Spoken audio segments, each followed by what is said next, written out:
imagine we want to print 5 integers. Let's take as an example this, and we'll copy this several times, and we'll do something like this. So we print integers from 1 through 5. If we run this right now, and this is what I recommend all of you to do, write a little bit of code, save it, and run it, we'll see that we get the integers 1 through 5. That's okay. We could see that it works, but we can do better. We know that this is Python, and we could probably do better than that, and you would be right. So what can we do?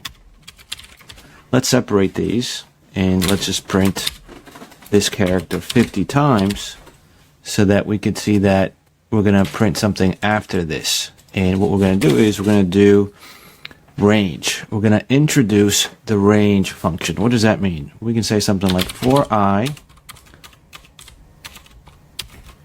in range, I'm going to say up to 6. It's not going to be including 6. It's going to stop at 6, but really print 5, and what I'm going to show. So then we're going to print I. There's going to be one thing, but I'll leave it here. We'll start at 0 in this case, but I'll run this, and then we'll fix it in a second. I just want to show you what happens. So 1 through 5 is the original. After the greater than signs, we're going to see 0 to 5. And we know that it starts at 0. We don't want to do that. Well, let's fix it. The range function provides some parameters that we could use to fix that. So we can say at start at 1, stop at 6. It's not going to include 6, and let's run it. And what happens is now we get exactly what we wanted. Just to cover what other parameters we could use here, this is a stepper, or the step. We can pass every 2 or every other one, and if we run it and save it, we'll see that it'll start at 1, I'll skip 2, go to 3, skip 4, go to 5. That's what the stepper is. So just keep in mind that the stop is required, the start is optional, and the stepper is optional.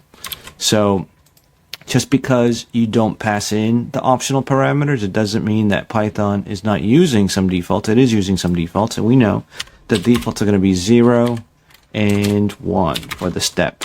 So that gets you exactly the same thing, right? So, but we know to fix this, we want to leave it to start at 1, and we could have left it at 1, the stepper or the step, and that gets us exactly what we want. Now, the last thing I'll mention is that I is not the best variable that we can come up with. Maybe what we could say is something like number, so it could be more self-documenting, more descriptive. And if we run it, you could see that we'll get exactly the same thing. But this, I argue, makes your code more readable and therefore more maintainable. So that's something that we want to strive for. Just remember that this doesn't have to be I. It could be any variable name that you give, as long as it's not a reserved keyword. Python will be okay with it, but whatever you call it here, you must call it here the same way. You must reference the same variable name. Hope this helps.